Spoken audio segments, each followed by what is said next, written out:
Hello, my name is Jarom Hulet, and in my project I looked into calculating options prices and applied volatility with Black-Scholes model, and then searching historical data for historical volatility that matches implied volatility or is close to implied volatility.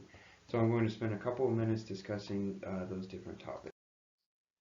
So the objectives of my project were to calculate options prices using the Black-Scholes and calculate the values of actual options that are trading in the market, and then from that calculate the implied volatility, and then as I said previously, search the historical returns of an underlying asset to see if I can find a time when historical volatility is close or equal to implied volatility. Now I wanted to spend a couple of minutes to talk about how the inputs to the Black-Scholes options pricing model.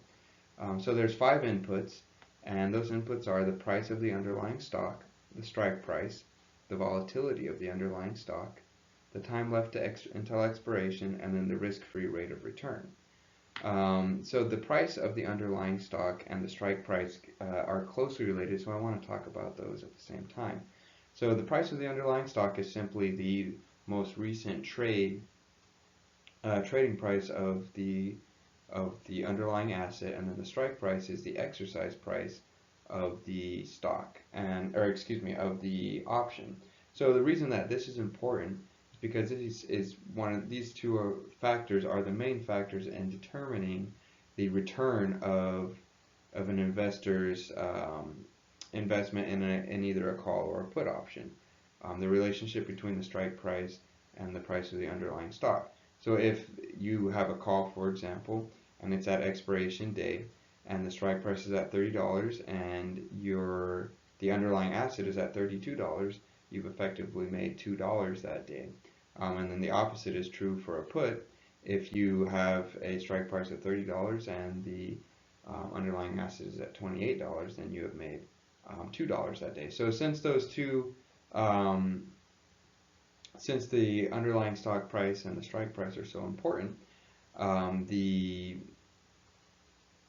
so important in the calculation of an investment return, those are obviously very important in the calculation of the price of an option. The third input, the volatility of the underlying stock, is important in that it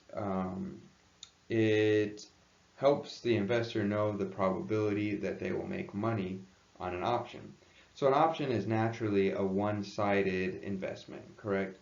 So if you buy a call, you don't really care how far the value of the stock drops after it drops a penny below the strike price, right? So if we have that $30 call, or the call with the strike price of $30, and the underlying price is $29, we don't care if the underlying price is $29 or $1. It does us all the same. We aren't getting any money.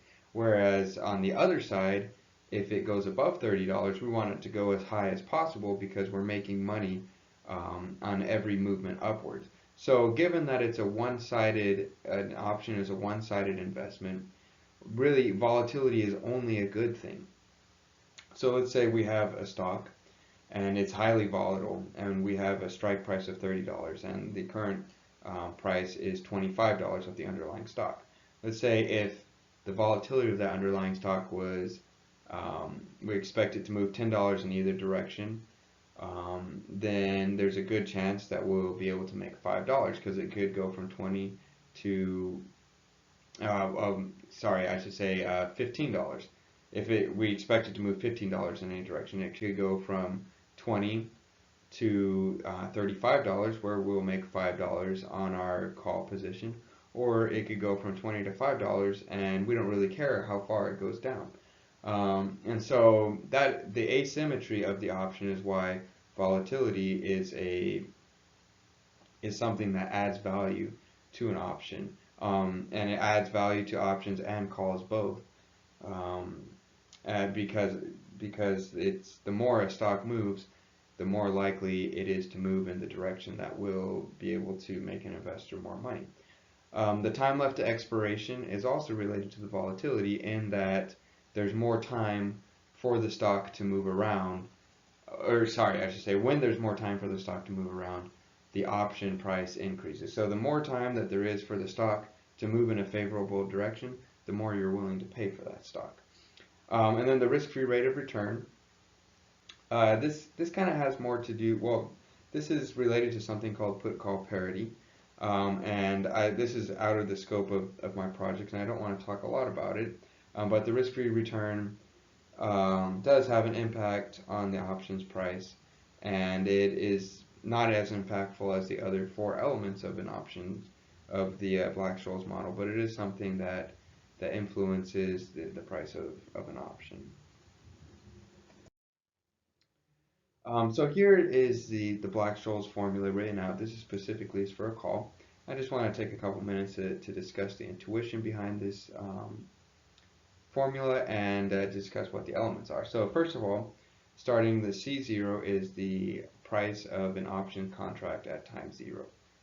This specifically, like I said, being a call. S0 is the underlying price of the stock. X is the strike price.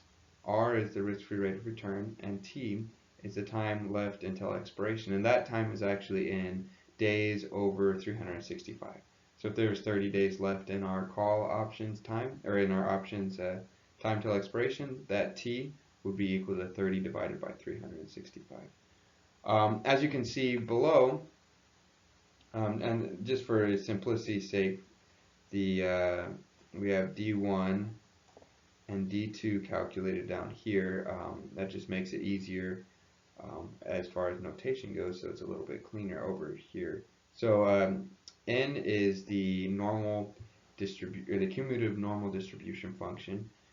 So these other terms are taking the cumulative normal distribution of these variables D1 and D2. And so the main intuition behind this formula is that this over here on the left is what we get at expiration, and this over here on the right is what we have to pay, right? So we pay the strike price multiplied by a probability factor and then discounted by the discount rate, and then we receive the current stock price multiplied by a probability factor. And then one more thing I want to point out before I move on to the next slide is that the difference between D1 and D2 is actually only this operation right here. In D1 it's additive, and D1 and D2 it's subtractive. And so you'll notice that this what is being added and what is being subtracted is a transformation of the standard deviation or the variance. And so basically what we see here is that as the variance goes up, D1 goes up, which means our payout over here goes up. And as the standard deviation, deviation goes up, D2 goes down, which means the amount we pay goes down. So that kind of confirms what I was talking about before, where as the volatility goes up, no matter what, for a put or a call, the price of the option goes up. So those are a few things that I wanted to point out, a few pieces of intuition that I wanted to point out on the actual formulation of the Black-Scholes model. And so now I'd like to talk a little bit about what implied volatility is. So you'll notice that all 5 factors of the Black-Scholes model, except for one, are directly observable in the market. And what is not directly observable in the market is the implied volatility. Now we can use as a proxy of I shouldn't say implied volatility. It is the volatility of the underlying stock that's not directly observable. Now what we can use as a proxy is historical volatility of the underlying stock. And that can be used as a proxy for the volatility. But really what that volatility term is trying to capture is the volatility of the underlying stock during the life of the option. So since options expire in the future, that's the volatility in the future, which is obviously unknown. And prior behavior of a stock is not indicative of future behavior always. So there's a little bit of a problem where we don't really have a way of knowing what the volatility will be. And so basically what implied volatility is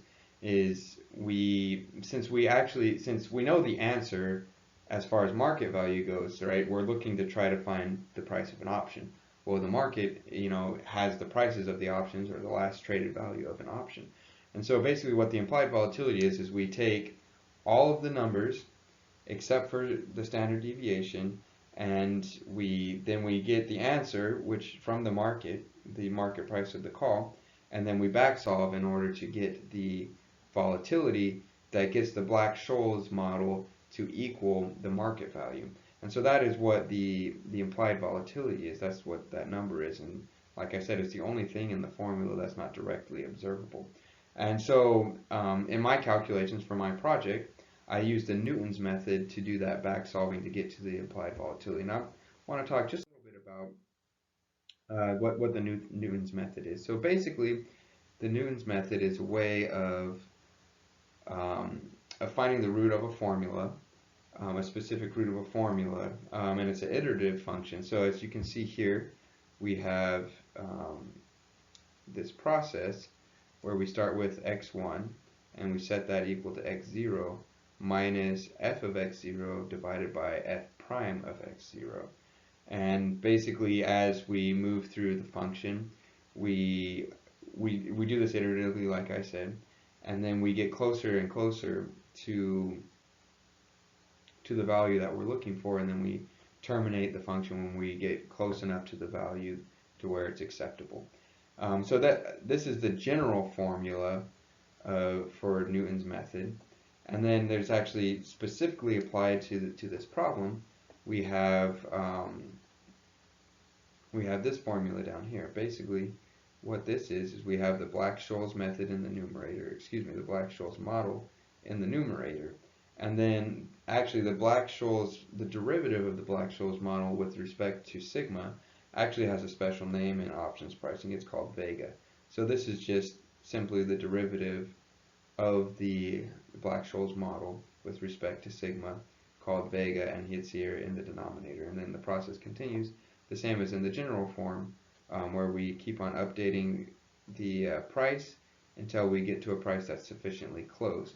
And then that is our estimation of the implied volatility.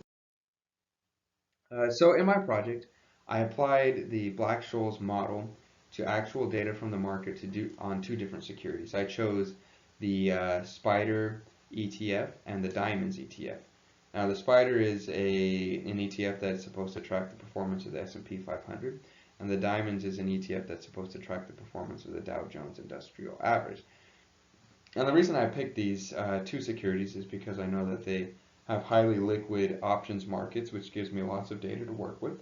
It also lowers the bid-ask spread, and it lowers the time in between options trades, so that I know that the most recent trade is a pretty good idea of the actual market value of that trade.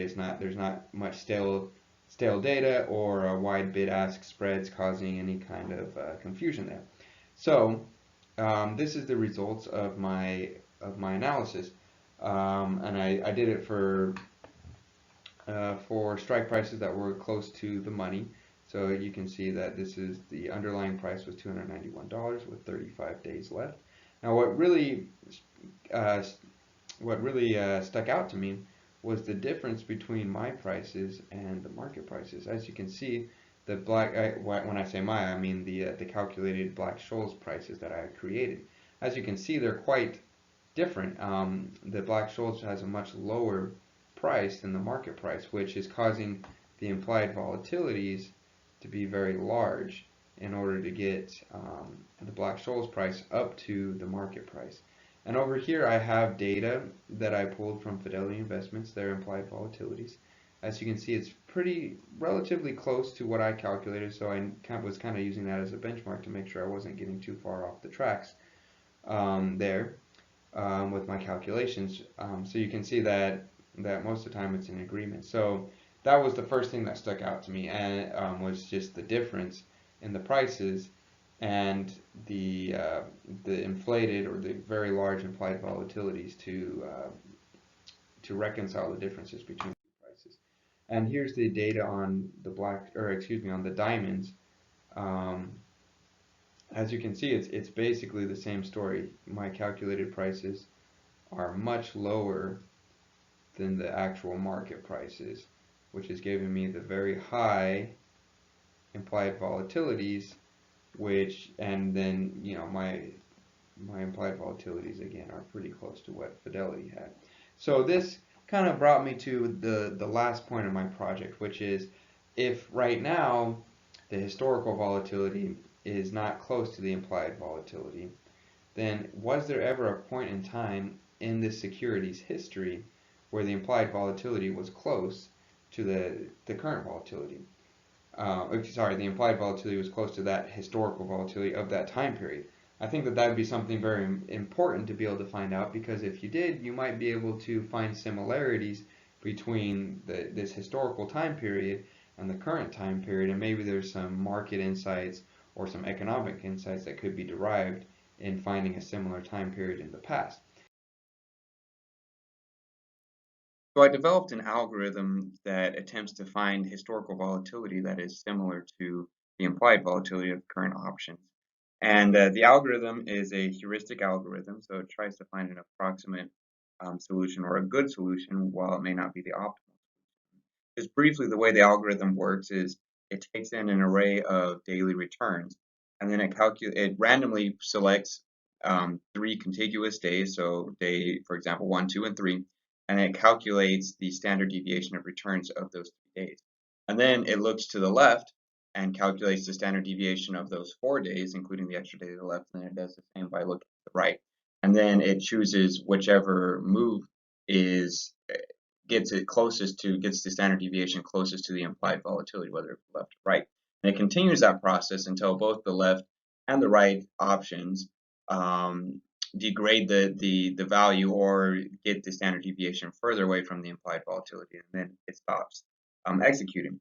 And then it restarts in a random location, and it does that as many times as the user wants. So here is the output of what that algorithm found. And this is using 20,000 restarts. So this is the best, I should say the volatility that had the historical volatility that was closest to the average implied volatility of my calculations over here. And then over here on the right is the time period that it found. So a couple of observations here real quick. Number one, that historical implied volatility is still very far, or the historical volatility of that time period is still very far from the implied volatility. So that's telling me that maybe Black-Scholes isn't really making a lot of sense here. And then also I noticed that the dates are pretty similar, and it's during the financial crisis in 2008. So that's going to be the most volatile time in at least the last 20 years. So the algorithm did a good job at finding highly volatile times, but it's still not anywhere close to the Black-Scholes model. So basically the conclusion from this analysis that I've done is that the Black-Scholes model makes a great tool to understand what goes into the pricing of an option, but perhaps isn't the most effective tool in finding the actual market value of an option, since I can't find any time that has volatility that's close to the implied volatility that is needed to bring the Black-Scholes in line with the actual market value. So, I think that the Black-Scholes is a great formula to understand options, and the implied volatility, the changes in implied volatility is probably helpful in understanding risk in a stock, but the actual implied volatility itself as a metric of just that number by itself is probably not that indicative of market price. So this concludes my presentation. I appreciate your time, and you can definitely feel free to reach out to me through email or my phone number if you have any questions.